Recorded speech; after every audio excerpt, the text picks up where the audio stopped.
O Bahamut mandou aqui, ó. Álvaro, o que você pensa acerca do projeto Neuralink que o Elon Musk apresentou em 2019? Ai, que delícia. Conectar o nosso cérebro a um chip é uma realidade iminente? Com isso, nos enquadraríamos como ciborgues? Além do Neuralink, você sabe de algum outro projeto em andamento com a mesma finalidade? Eu queria falar sobre isso e deliciosa, também, essa que pergunta é pergunta ótima. legal. Olha, é o seguinte, eu vou ser aqui meio maldoso, tá? Mas tem um fundaço de verdade. Neuralink tem uma bullshitagem do tamanho do mundo. Do tamanho do mundo. Por quê? Porque apesar, daí vem a parte, fazendo a contraparte, a parte legal é o seguinte, apesar de ter grandes cientistas envolvidos e ter fundamentos muito importantes que estão aí realmente precisando de investimento, de gente como o Elon Musk para jorrar dinheiro no negócio, para que elas possam ir para frente e ajudar pessoas. Eu já falo do que eu estou especificamente mencionando. Mas apesar disso tudo, existe uma grande questão que é a seguinte, a empresa busca no seu horizonte mais amplo, na sua proposta, no seu apelo de marketing, ler pensamento. Ler pensamento através daquilo que a gente vai chamar, assim, para ficar simples, de uma internet do pensamento. Então eu tenho a implantação, tá? Tem um sistema de implantação de prótese, tá? Prótese não precisa ser... Tá? Pensa, por exemplo, numa anteninha, uns eletrodos que fazem leitura diretamente dentro do cérebro. E eu tenho a transmissão desses sinais e, por exemplo, a possibilidade de eu fazer o upload. E, fundamentalmente, o que é mais importante, que traz essa ideia de ciborgue, que é muito legal aqui, que foi colocada na pergunta, o download. Então, por exemplo, se eu não sei... como é o nome daquela coisa? Eu puxo da internet com a força do pensamento. Essa é a internet do pensamento. Eu escrevi sobre isso na minha coluna do UOL, inclusive sobre a Neuralink. Eu assisti ao vivo a demo mais importante, aquela que fizeram a implantação do porco. E, enfim, escrevi um artigo lá na minha coluna. Mas, independente de qualquer coisa, o que eu percebo, que não tem a ver com essa experiência específica, é que há uma premissa falsa na jogada inteira, que é a seguinte: quando você vai para o nível do neurônio, aquilo que acontece é absolutamente estereotípico. Aquilo que acontece é disparo digital. Ou eu disparo ou eu não disparo. 0, 1. E em algum nível que a gente não conhece, há uma espécie de mágica acontecendo e uma representação para você mesmo que a gente estava chamando lá atrás de consciência.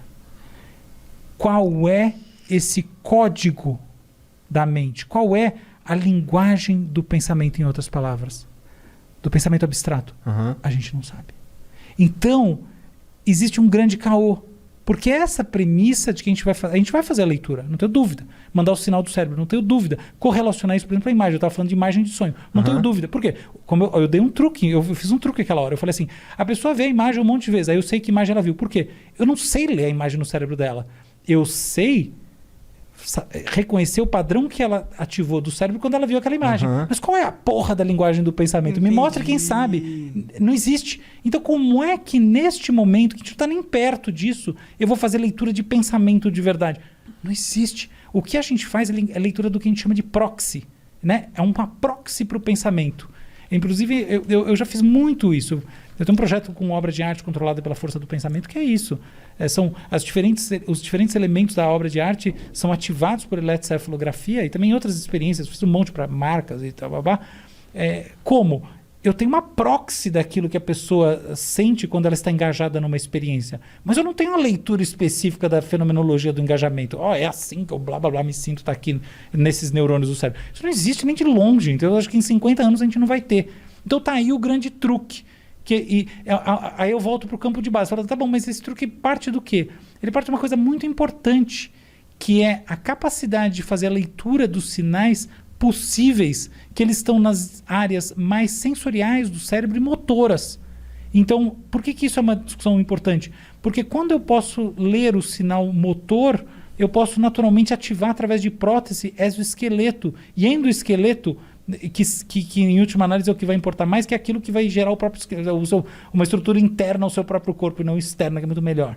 Então, essa é uma área muito importante ligada à reabilitação e o que a gente chama de tecnologias assistivas, que curiosamente não é de assistir, é de assistir no sentido de assistance, né? De dar assistência. Então, são tecnologias de assistência que são muito importantes e que tem a ver com esse tipo de leitura do cérebro, poder saber qual que é o comando motor que está sendo ativado. E também experiências sensoriais. Eu ativar, por exemplo, a gente hoje em dia está vendo o avanço de áreas de desenvolvimento de axônio sintético e etc. E tal, de elementos do neurônio, e muito ligados a neurônio motor, que vão permitir, e neurônio sensorial, que vão permitir que essas conexões funcionem. E a pessoa, por exemplo, tem uma sensação tátil quando ela vai tocar alguma coisa. Então não é só motor, é motor, mas também é sensorial. Porque se eu não tenho uma sensação tátil, eu destruo esse copo. Né? E assim vai. Então essa coisa está indo bem e o Neuralink ajuda. Mas existe uma bullshitagem por cima, que é o que eu acho que justamente a arte do Elon Musk, no sentido mais profundo dos nossos tempos, está nisso, que é essa capacidade de vender algo que está muito além daquilo que está sendo feito e discutido. Entendi. Eu acho que esse total é meio que o papel que ele se predispõe. Pô, vamos fazer a humanidade imaginar qual que é o futuro da hora que pode rolar e vamos pôr dinheiro nessa porra. Né? E vamos botar sobretudo o dinheiro dos outros. É muito bom isso. Mas deixa eu contar uma coisa para você que eu não sei se você sabia. Não vou contar. Conta aí. Não, eu vou perguntar. A Tesla esse ano, tá? Vamos pegar esse ano, tá? A Tesla é a empresa de carro que mais vale no mundo, certo? Sim. Então tá bom. Ela ganha mais dinheiro vendendo bateria, tá? Porque vende muita bateria, né? Vendendo carro ou especulando com Bitcoin. Onde ela ganhou mais dinheiro? Caralho. Na venda de carro, na venda de bateria ou na especulação com Bitcoin? Pela teoria pelo teor da pelo pergunta. bom senso, especulando em Bitcoin, cara. É isso aí, pode olhar, tá na Forbes. Caralho, por isso que ele colocou Bitcoin lá e colocou 1 bilhão e 500 mil dólares lá, né? No Bitcoin. Eu não sei quando ele colocou, eu sei que ele lucrou, a Tesla lucrou cerca de $1 bilhão aí em Bitcoin, que é mais do que ela vendeu em carro ou vendeu em bateria. Então, esse é o papo, tá? E isso daí diz o quê? Isso diz muito sobre essa capacidade do Elon Musk de criar movimentos, de criar buzz. Porque, veja bem, não é que o Elon Musk é o Warren Buffett da cripto e ele... Não, ele é muito mais do que isso. Ele foi lá e comprou, e porque ele comprou, subiu. Entendeu? Não é que ele viu o movimento máxima hoje em dia. Eu vou lá e porque tá subindo, sou o Warren Buffett aqui, vou comprar esse troço. Não, se bem que o Warren Buffett hoje em dia ele é market maker também, ele faz subir. Mas enfim, ele não é esse cara que pegou a onda boa. Não, ele é o cara que cria a onda. E assim, por exemplo, nesse mundo do que a gente chama de transhumanismo, que é essa fusão do humano com a máquina, ele está assim, capitalizando a parte boa do negócio. Então, por exemplo, tem um cara que é o grande filósofo, o criador do Centro de Transhumanismo, que é o Nick Bostrom. Já ouviu falar desse cara? Tem um podcast, inclusive, com o Joe Rogan com ele, eu acho. Então, ele é fantástico, tá? Ele é um cara assim, genial. Eu já li as coisas e acho assim, já vi muita coisa dele, admiro mesmo. Só que a ideia do transhumanismo, no limite, ela tem um quê de caô, porque é isso, entendeu? A gente tá... Não chegou lá ainda a tecnologia para rolar um transhumanismo da forma com que eles se descrevem. Não só isso é um fato, mas sempre tá a questão não está na iminência que eles estão dizendo, entendeu? Porque tem umas questões... Assim, tem toda uma parte prática que tá rolando, e é isso mesmo. Mas é que a imagem de fundo, aquela espuma que fica, é de que você vai se conectar com o pensamento, com as coisas, que no fundo lembra... Qual que é a grande questão? Há todo um domínio imaginário em discussão, que é um domínio que surge do seguinte... Desculpa, você ia falar uma coisa? Posso falar? Não. Tá. É o seguinte, existem algumas experiências metafóricas que são muito essenciais para as pessoas. Não é arquétipo, nada disso existe. Assim, não acredito que existam ao redor do mundo. Mas você tem algumas experiências que são muito basilares, tá? E uma experiência que é muito básica na vida é a experiência de você projetar aquilo que uma pessoa está pensando ou sentindo ou qualquer coisa que seja. Por quê? Porque quando a gente conversa com alguém, a gente fala no plano do discurso, da palavra, e também no plano das expressões, daquilo que a gente consegue mapear e definir, que é a parte não declarativa. Mas acima dessas coisas todas, a gente fala no plano da intencionalidade. A gente sabe se a gente está engajando, se a gente não está engajando, se a pessoa... Puta, a pessoa falou isso aqui, caralho, ela não entendeu exatamente o que eu queria dizer. A gente consegue fazer esse mapeamento da intencionalidade. É assim que a gente se conecta como pessoas. Total Vitor Metaforando. Conhece o Vitor Metaforando? Não, nunca ouvi falar. Ele é um... É neurolinguista? Não sei, não é neurolinguista, não. Ele é um detetive, tá ligado? Ele é especialista Adoro em microexpressões faciais. Ai, que legal. Ele tem um canal no YouTube. Mas vem disso aí, né? legal. Acho que você infere essa percepção do que a pessoa tá pensando ou não através das micros... É uma das referências que você tem. É total. Não, isso é indiscutivelmente isso mesmo. Você vai... Porque são as expressões, é o que ela fala, é o tom, é o todo, tá bom? Então a gente tem essa capacidade de projetar o que os outros estão pensando, assim, no sentido, não é bem pensando, mas esse todo do todo, do outro. Todo da mente com o corpo, com tudo mais do outro. Sim. E isso, pensa bem, traz o outro dentro de você, na sua cabeça. Olha só, é muito fácil, é natural você sair dessa experiência básica, que é biológica, que é fruto da seleção natural, da maneira como o cérebro funciona numa espécie altamente social como a nossa, e partir para uma de que você está conectado ao cérebro do outro. Pensa bem, entende? Eu escrevi assim, eu nem lembro onde, eu escrevi em algum jornal, alguma coisa, um artigo sobre isso, que é de onde surge essa experiência do cara, dessa metáfora de que o chip vai fazer você se ligar e você ler o pensamento do outro, o pensamento específico. Surge dessa coisa que a gente tem, todo mundo. Dia a dia, da gente se conectando com as pessoas através das nossas percepções. Isso, das nossas projeções intencionais. A gente injeta essa projeção de intencionalidade do outro. Ou seja, já está rolando essa conexão. Esse Neurolink existe, já foi programado pela natureza. Puta, que bom que você falou isso. É exatamente esse o ponto. E isso faz as pessoas terem essa coisa. Então, quando você fala de leitura, que é que nem tipo telepatia. Falou em telepatia, todo mundo para. Por quê? Porque no fundo todos somos telepatas. É por isso que a gente para ouvir telepatia. Porque a telepatia seria uma confirmação mais material, mais materialista, mais ontológica daquilo que a gente já tem, que é uma espécie de relação que essa coisa... Puta, eu tô viajando aqui na coisa do cara, o cara tá dentro da minha cabeça. Não é ele, é a intenção. Aquilo lá, a gente está sincronizando maneiras de entender o mundo, é por isso que a gente está conectado. E é por isso que a gente está no flow. Então, é roubar no jogo você, entrando na nossa grande questão, você fazer alusão a isso quando você vai falar de implante cerebral e tudo mais. Porque é justamente isso que você não esquece, essa discussão não existe. Entende o truque? Uhum. E aí todo mundo fica assim, nossa senhora, vai ser um negócio e tal. Não. Não tem nada a ver com essa parte, tá? Tem a ver com o cara, em vez de usar cadeira de rodas, ele poder fazer um movimento com exoesqueleto, ou talvez ou com próteses que são controladas eletronicamente. Essa parte é maravilhosa. E é o prático de que essa vai avançar agora. É o prático que vai ser mais o que vende, né? É aquele sonho da gente conseguir ter essa experiência conectiva muito mais real, mais forte. Né? Seria muito louco. Imagina se fosse igual, se o Neurolink funcionasse igual o Neo da Matrix. Agora eu sei Kung Fu. Entendeu? Não seria é muito isso. foda. Mas é esse Mas papo. é possível, dizem. Não será é. que não é possível? Não, porque você não sabe qual que é o código mental. Mas será que você não pode descobrir? Você pode. Me dá aí uns 200 anos. Não, então é possível. Não vai rolar. Não vai rolar? Vai rolar. Vai rolar. Entendi. Vai rolar. Mas vai demorar. Assim. Não, também acho. Mais do que... Os caras falam 10 anos. Não, põe... Mas e as drogas, cara? Eu fumo maconha. Eu tenho essa preocupação da maconha tá fudendo meu cérebro. Eu tenho essa preocupação e eu tenho essa real noção que ela tá fudendo meu cérebro. Você tem a real noção? Tenho. Pare. Veja bem, ser burro é ruim. Sim, mas eu tô acostumado. Não, você é zero. Você só brinca. Não. Se você tá sentindo, pare. Veja bem, a gente é bom de informar a gente mesmo, tá? Então, inclusive uma das coisas que se fala muito sobre câncer é isso. A pessoa, ela saca quando tem uma coisinha que já não tá mais igual, tá? Então, putz, você tá com aquele pulmão que você dá aquela tossida, você... Cara, não fume. É a mesma coisa aqui aplicada à questão da maconha. Se você sente que tá fazendo mal pra você, não fume.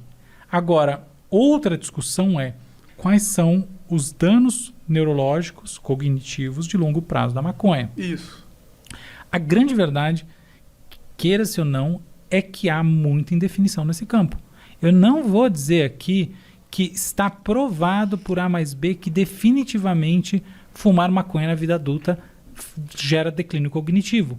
Porque você tem estudos mostrando isso, tá? Grandes estudos mostrando sim. Burrice, ou seja, baixa o QI. Ruim.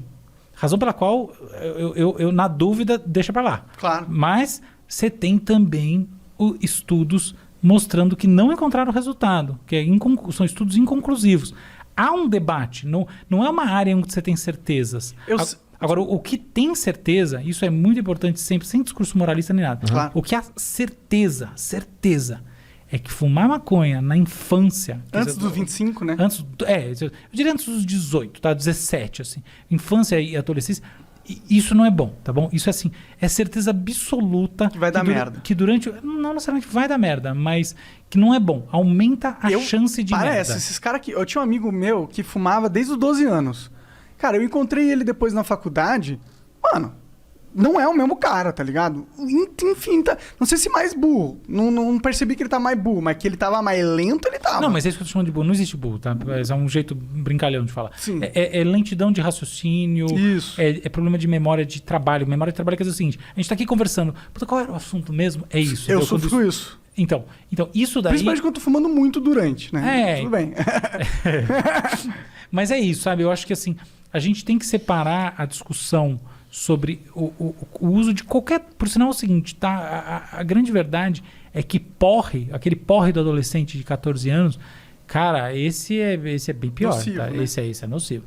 Isso é total. O álcool é nocivo pra caralho. Se for comparar com a maconha, assim, tipo... Eu acho que a maconha também é nociva, mas o álcool, ele tem umas... Tipo, a única coisa que me pira com o álcool e a maconha é que o álcool é legal. Eu acho, é injusto, tá ligado? Porque o álcool é nocivo também. Tanto quanto, ou até mais. Dependendo da escala que você consome. Sim. Você pode fumar maconha à vontade, você não vai ter overdose de maconha. Sim. Mas você não pode beber à vontade. Se tiver 10 garrafas de vinho aqui, talvez... Com 20. 1,5 eu tenho como alcoólico, pode ter certeza. Mas é isso mesmo. Experimentei. Já tentei. Total. Mas você tem toda a razão, eu acho que esse é um grande ponto. Mas do outro lado, o que eu sinto, assim, que eu acho que é o ponto mais assim, relevante para a gente como sociedade, é que existe uma decorrência que parece que ela é lógica e natural desse raciocínio de que maconha na adolescência e na infância faz mal e tem que ser evitada a todo custo. E na vida adulta bem ela não faz, ou ela é neutra ou ela faz mal, que é que deve ser proibida. Essa é uma total outra discussão. Outra discussão, total. total, Outra discussão. na minha visão. Então, exato. Então, acho que a gente tem que tomar um cuidado só para não amarrar as duas pontas. As duas coisas. Porque não é, tá? Então, por exemplo, quando a gente vai pensar qual que é a política de drogas ideal para um país, a gente tem que pensar, por exemplo, qual que é a política de criminalidade que a gente quer, de relação com a criminalidade. Tributar as coisas, por exemplo, por que será que os Estados Unidos e muitos países... Estão indo pro lado da legalização. Entende? Uma das razões é desmantelar a indústria do tráfico de drogas. E os caras falam que... Não, eu conversei com o Eduardo Bolsonaro aqui, ele falou que, mano, se você se legaliza a maconha, a Farc vai dominar. De onde que ele tirou essa lógica? A Farc só domina porque eles estão na ilegalidade, porra. Não é? Essa é uma longa discussão, tá? Eu acho que as Farc dominar, claro que não, porque elas não têm nenhuma penetração no Brasil. Mas será que, por exemplo, a gente pode especular que gente que de alguma maneira está ligada ao tráfico de drogas vai empresariar, vai no mundo das drogas? Pode até acontecer. Pode até acontecer. Eu acho que a ideia no todo... Mas eles vão entrar no mundo da legalidade. Putz, você matou meu ponto. Se isso acontecer, é bom. Isso é bom. Então tá legal. Então realmente a gente vai ter aí uma transição empresarial nesse mundo, tá bom, mas isso aí... Aí se ele estiver fazendo uma merda ali, a gente tem o aparato do Estado que pode chegar nele muito mais fácil, não com a polícia, mas com um monte de advogado. Você falou tudo. Ai, que bom. É isso que eu penso, tá? Então acho que a gente tem que separar as duas discussões e eu acho que a gente tem que separar também do ponto de vista do sujeito que usa drogas, qualquer droga. Porque uma coisa é a gente entender que essa pessoa é um criminoso, tá? Outra coisa é a gente entender que ela eventualmente é um paciente. E não só o relacionamento com ela é diferente, mas o que os estudos mostram é que o desfecho é muito diferente. Você é tratado como paciente e eventualmente você para de usar essas merdas todas e fica bem. Agora, você é tratado como criminoso, ainda mais num país em que você tem cadeias violentas e tudo mais, você pode terminar muito pior. Você pode terminar num ciclo de tráfico, de coisas muito mais violentas, e aí a coisa pega. Então, a escola do crime é a prisão, né? Então acho que tem esse ponto, tá? A gente tem que olhar também a pessoa. Porque tem um ponto que a gente sempre olha, que é natural, assim, intuitivo, tem das falsas intuições, que assim, o sujeito usa drogas porque ele gosta de usar drogas, ele tá afim. Isso é uma grande verdade que existe. É verdade, isso é verdade. Mas, talvez o seu caso é esse, certamente o seu caso é esse, porque eu já vi que você é um cara 100% saudável, feliz, bem-sucedido, tudo mais. Mas, a gente, por exemplo, me mostre um paciente esquizofrênico que não fume cigarro. Um paciente com transtorno bipolar, por exemplo. Todos. Por quê? Porque existe uma atração natural, assim. O sujeito, até por a nicotina, ela entra nos receptores da acetilcolina, tá? Então ela tem receptores do cérebro que estão desbalanceados naturalmente, blá. A cocaína, por exemplo, ela tem forte aderência aos receptores da dopamina, os receptores dopaminérgicos do De cérebro. prazer. Recompensa. Circuitos de recompensa, etc. Tal. O que acontece, onde a gente chega com isso? Que, assim, uma parte relevante, não desprezível, das pessoas que, por exemplo, fumam crack, fazem uso crônico da cocaína, elas têm uma condição de base predispositiva. E não é simplesmente porque elas têm genes, tá? Você tem variações genéticas, que a gente chama isso de polimorfismos, que de fato aumentam a vulnerabilidade, tá? Então, inclusive ao álcool. O que quer dizer vulnerabilidade? O cara cheirou 4, 5 vezes cocaína e ele ficou viciado. Enquanto a outra pessoa cheira durante 5 anos e não fica. Porque a verdade é que cocaína vicia menos que cigarro. É verdade. É sério? Do ponto de vista das pesquisas, é isso que Olha, você não, diz. legal. Quer dizer, legal não, mas Eu nem sei se interessante. essa é uma informação boa do público saber. Já mas- tô querendo cheirar cocaína agora. Não, nunca faça isso na tua vida. Ih, chegou errado aí, né? Chegou o moralista falando. Não, né? chegou tarde, porque eu já cheirei uma vez. Ah, tá bom. Não, evite isso. Isso é muito- Mas foi bem pouquinho e não Tá. achei tão legal. Mas enfim, onde eu quero chegar com isso? Muitas dessas pessoas que têm essa vulnerabilidade, elas têm por um outro tipo de desbalanço, que não é simplesmente uma variação genética que gera isso aí e ponto final. Elas têm mesmo por uma questão de base. Elas vão ser tratadas. E não, entende? E se elas são, em vez de tratadas do ponto de vista do que um tratamento significa em termos de acolhimento, elas são tratadas do ponto de vista do que um criminoso precisa receber, cara, ferrou.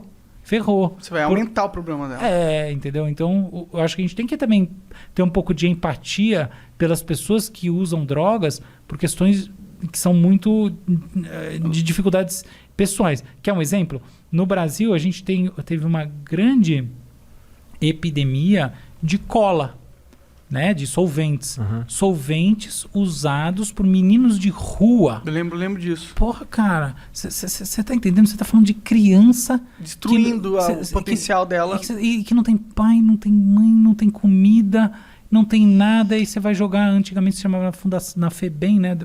Você tá entendendo? Calma, peraí, entendeu? Eu acho que a gente tem que também ter um pouco de empatia. É de inteligência. É de empatia, mas é de inteligência. Não tá funcionando essa porra, tá ligado? E olhar esse sofrimento, né? Porque é complicado você falar assim, tá lá, os viciados. Cara, vai na Cracolândia. Cara, veja essas pessoas de perto. Veja, vai lá e faz um filme das pessoas. Vá sem carteira. Vá sem carteira fazer esse filme. Mas você entende? É um sofrimento, há um negócio ali que não é só... esses escrotos, esses viciados de merda. Não, cara, tem muito isso também. Mas não é só o hedonismo que gera essas tendências. A gente tem que entender que existe um problema de violência, de abandono social, de sofrimento, de vida na rua, de família destruída, de catástrofe em cima de catástrofe, e o cara termina na rua cheirando cola porque ele está com fome. Isso existe, isso não é papo furado, isso é fato de um país chamado Brasil. E crack vezes 10. Então é aí que eu acho que a gente tem que olhar essa questão de política de drogas com um carinho pelas pessoas que não é exatamente o carinho da repressão, do cacetete, da porrada no cara. Eu falo isso pensando também, eu tenho amigos, pessoas que eu respeito muito, que têm posturas diametralmente opostas à minha, tá? Diametralmente. 100% opostas. Tem que pôr na cadeia todo mundo. É claro que, se o cara é viciado e estuprou, acabou. Não, lógico. Ele tem que... Pra mim pode morrer, ninguém tá foda-se. discutindo... Mas se o cara só é viciado... É outro esquema. Mas eu tô falando de posturas opostas em termos de proibição, de maneira de manejo, tá? Não tô nem... Nem entrando nesse mérito. Porque se uma pessoa que acha isso não quer ser meu amigo, tá? Claro. Que se foda essa pessoa. Mas assim, pessoas que acham que não, que acham que as políticas de droga têm que ser 100% proibitivas e tal. Eu acho que não, respeitando totalmente essas pessoas sérias que publicam coisas importantes e tal, porque eu acho que o Brasil... É só olhar na Califórnia, pô. Essas pessoas sérias não vão pra lá, pô. Tipo, eles têm que ver o que tá acontecendo. É que eles vão falar, pô, mas o Brasil Brasil é outra. Não, e eu entendo, é verdade esse argumento. O Brasil não é a Califórnia, porra. Não é a Califórnia. São Paulo não é a Califórnia. Mas o meu argumento vai muito na linha. Já que o Brasil não é Califórnia, eu não posso tratar o viciado como se ele fosse um cara que escolheu isso e ele que se foda. Não, eu tenho que pensar que muitas dessas pessoas são esse menor abandonado. E aí, porra, eu vou fazer o quê? Eu vou dizer que simplesmente esse sujeito tem que ser processado, tem que ter um encarceramento e etc. E até onde a sociedade pode se dar o luxo de matar potenciais à vontade, assim? Eu acho que não pode se dar esse luxo, sinceramente. Eu acho que como uma visão de, pô, queremos chegar longe, vamos aproveitar todos os jogadores do time. Não vamos deixar os caras de escanteio só porque ele cometeu um erro. É claro que tem erros e erros. O cara cometeu um erro do tipo, o cara estuprou uma mina e roubou a casa de várias pessoas pra fumar crack. Esse cara ele, na minha opinião, tá? Minha opinião, ele largou o direito à vida nessas ações, na minha opinião. Eu quero que ele mais exploda. Se ele cair no vulcão e sumir, eu não ligo. Pra mim, foda-se. Mas não significa que... Pula logo aí que eu tenho que almoçar. Pula lá. Mas se, tipo, eu não posso negar a lógica que a sociedade tem um método de funcionamento que é inteligente e tem um método de funcionamento que é burro. E o método de funcionamento que a gente está atuando atualmente é comprovadamente burro. A gente pode ver lá a lei seca nos Estados Unidos. O que surgiu? Qual foi o sintoma? Al Capone. Parou as pessoas de usarem álcool? Não. Elas estavam usando álcool e ficando cegas. Esse foi o sintoma. O sintoma da proibição é sempre um mercado negro de bosta que só fode, né? Acho que é isso. É uma grande verdade, concordo totalmente. Não, eu concordo totalmente com o que ele está dizendo, tá? É que eu tô aqui, tipo, concordando, assim, tipo... Sabe quando você tá navegando num discurso que você acha que ele tá no flow? Eu me sinto tá no assim flow, toda ótimo hora. flow, muito legal. Toda hora. O Monark fala coisas... Vocês dois falam coisas muito interessantes, assim, muito valiosas. E sabe que eu não estava esperando isso. E como eu já falei, eu caí meio de paraquedas aqui. E eu tô achando muito legal, porque eu achei que em geral, eu vou e falo muito quando eu dou entrevista ou faço qualquer coisa. E é que eu tô aprendendo muito também. Isso é tudo que eu falei, você já ouviu. Não, eu já ouvi. Mas a coisa que conta mesmo é a maneira de dizer, né? Entendi. Então essa maneira de dizer que vocês dois têm é muito legal. Eu acho que ela tá muito próxima das pessoas, do povão. Vocês têm não sei se é povão pra ruim, né? Então, do brasileiro. Uhum. Do brasileiro. O brasileiro não é povão, o brasileiro é um povo lindo. Sim, é o povaço. Povão eu digo, tipo, que nem os intelectuais da academia. Exato, você tem toda a razão. É isso aí, do povo brasileiro. Então são maneiras muito legais de falar as coisas que vocês têm. E eu tô aprendendo muito com isso, tô curtindo pra caramba esse papo. Pô, eu acho foda, mano. Obrigado. Eu também. A gente normalmente conversa muito com pessoas que são relevantes, mas elas não são relevantes porque elas conhecem coisas da vida e da sociedade de forma profunda e têm aqui pra dividir. Elas são relevantes porque elas estão viciadas nas redes sociais, entendeu? E é legal poder conversar com pessoas que são de outro... Inclusive o Flow, a gente criou o Flow pra conversar com essas pessoas também. A gente conversa com os outros porque é importante pra saúde do programa e o caralho, mas a gente mais quer mesmo é ter essas conversas. Tem as pessoas que, passaram a vida inteira estudando, fizeram doutorado, não sei o quê, sobre, consciência, tomada de decisões, que são questões que eu, pessoalmente, o Igor também, a gente gosta muito. Muito mais interessante de quem ganhou o BBB, tá ligado? Muito mais interessante entender o que está acontecendo na vida. Como que você toma uma decisão? Você acha que você tem livre-arbítrio, mas tudo que você decide já foi decidido antes de você saber que você decidiu. Essas discussões são as que me prendem, né? Que legal. Então acho legal trazer pessoas assim. Tem uma parada que é... Deus. E que é uma questão filosófica da tomada de decisão na minha visão, que é o seguinte. O que é a vida? A partir do momento que teve o Big Bang... A partir do momento... É um meme. Que teve o Big Bang, as equações meio que foram setadas de como o universo seria. Porque você tem todas as partículas que estão dentro do sistema ali, e você tem a lógica pelo qual o sistema vai reger essas partículas. Então, se você saber aquela matemática do Big Bang, você, em teoria, consegue calcular tudo que vai acontecer no futuro. Nossa, você trouxe uma coisa absolutamente maravilhosa, tá? Uma discussão absolutamente maravilhosa. Eu não sou o cara certo para discutir isso, porque assim, tem pessoas que se dedicam em tempo integral a essa discussão. Mas a gente não consegue chamar o Jordan Peterson. Não, mas o Jordan Peterson não discute isso também. É mais moral, a questão moral, mal e bem e tal. Mas aqui, só pra dizer o seguinte, olha só. Essa ideia é uma ideia que pressupõe que o movimento das coisas ao longo do tempo ele é necessariamente o fruto de um grande algoritmo, certo? Ele obrigatoriamente, portanto, ele pode ser revertido às suas condições originais, perfeito?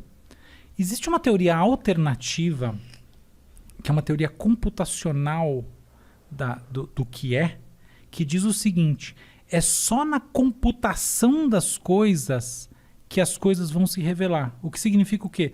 Existe um componente de acaso, vamos falar isso de uma maneira bonitinha, existe uma estocasticidade intrínseca, que quer dizer só o seguinte: shit happens, que não é previsível por mais que você tenha todas as equações do sistema original. Tá? Então, mas por que não é previsível? Por que não seria previsível? Se você tem a lógica e o que a lógica infere. Porque você tem porque existe uma impossibilidade na própria ideia de você ter o algoritmo fundamental. Essa é a ideia. Porque existe uma incompletude intrínseca na maneira de formular tudo o que é. Então, por exemplo, vamos definir qual é o algoritmo fundamental que gera tudo, tá bom? Então, ou seja, a partir desse algoritmo, todas as derivações vão estar contidas num sistema de predições, tá? Da mente de Deus. O problema desse algoritmo que habitaria a mente de Deus é que ele assume que existe uma completude na maneira de prever as coisas. Só que, eventualmente, existe uma incompletude intrínseca, que é uma incompletude que está na própria essência da matemática. E você não vai conseguir nunca ter esse algoritmo pela própria definição do que é um algoritmo. Entendi. O que no fundo é simples de entender. Só que a hora que a gente vai converter isso em equações e tudo mais, você vai chegar numa coisa alguns teoremas muito complexos. Não, imagino, para você provar que isso é verdade, imagino que... Pra provar a inconsistência matemática do universo, tá ligado? Exato. Assim, eu conheço gente, depois eu posso até indicar um cara pra vocês falarem. Talvez a pessoa mais inteligente que eu já vi na minha vida é o meu melhor amigo, por sinal, que é o Fábio Tal. Ele é um matemático, hoje em dia é professor titular do IME da USP. E ele é um cara que ele consegue colocar isso de uma maneira muito séria, porque ele conhece toda essa matemática. Então talvez seja uma pessoa legal para vocês conversarem sobre isso. E existem outros, tá? Mas o ponto... desculpa. Não é que eu só acho que se falou algoritmo de Deus, eu acho que é o oposto. Na minha visão, eu não acredito nessa visão o argumento que eu dei é destino. Existe uma lógica, existe a matéria, existe a lógica pelo qual a matéria funciona, portanto, tudo está predeterminado, nada do que a gente faz é realmente uma escolha. Aí está na questão da escolha. É sempre algo que a gente ia escolher isso porque é a lógica da vida. Eu não concordo com isso, eu não acho isso. Só que eu não acho que esse algoritmo tem a ver com Deus, justamente o oposto. Porque se esse algoritmo fosse verdade, a ideia de Deus não faz sentido. Muito bom, muito genial o que você falou, enormemente verdadeiro. Você não precisa de Deus para falar desse assunto, eu só usei a palavra Deus porque fica bonitinho. É isso mesmo. O algoritmo essencial. Talvez o algoritmo essencial não exista, porque existem hipóteses sobre como a gente pode criar fórmulas essenciais sobre as coisas que dizem que sempre haverá uma incompletude. Esse é o ponto, tá bom? E isso, na verdade, é um ponto que me deixa muito feliz, pelo qual ele aponta que talvez... Porque eu acredito em Deus, tá? E isso me aponta que a hipótese de Deus, pelo menos, tem mais força na minha mente. Porque se fosse um matemático que dissesse que, tá aqui escrito na matemática que tudo já foi pré-determinado, não faz sentido ter Deus. Por que Deus ia criar esse jogo e não dar livre-arbítrio? Por que ele vai querer ver um filme que ele mesmo escreveu, tá ligado? Mas aí a gente tá entrando numa parada filosófica que eu acho muito legal. Não sei se o seu público vai ter interesse. Vai. Não. Então, por mim, podemos discutir essa parada muito legal. A propósito, é melhor você olhar por um outro lado, tá? Assim, minha sugestão para você. Que é o seguinte. A questão do livre-arbítrio, ela não necessariamente ela precisa ser relacionada diretamente à questão da estocasticidade das decorrências ao longo do tempo, tá bom? Isso é...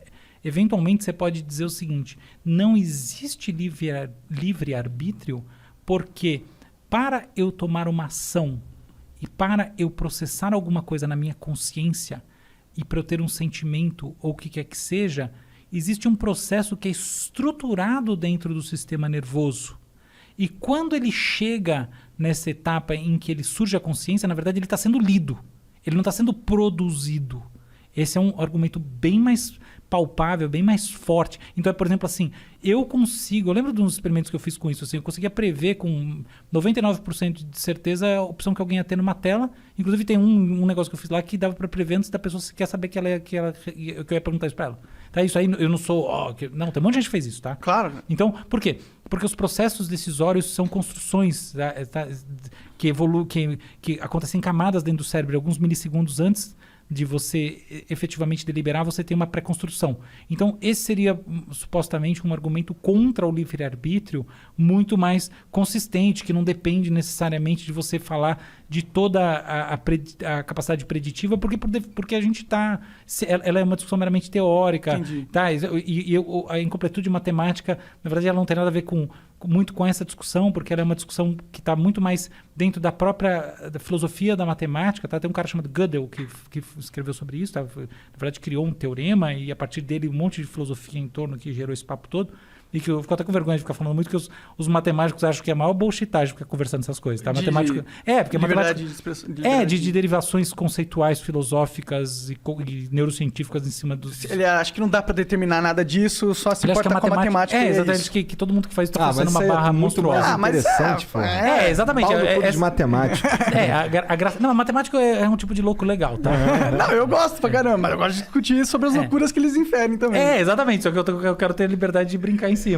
Mas matemática em geral, o matemático bom mesmo, assim, dos grandes do mundo, não acham essa discussão tão séria, tá? Mas fecha o parênteses aqui, não importa.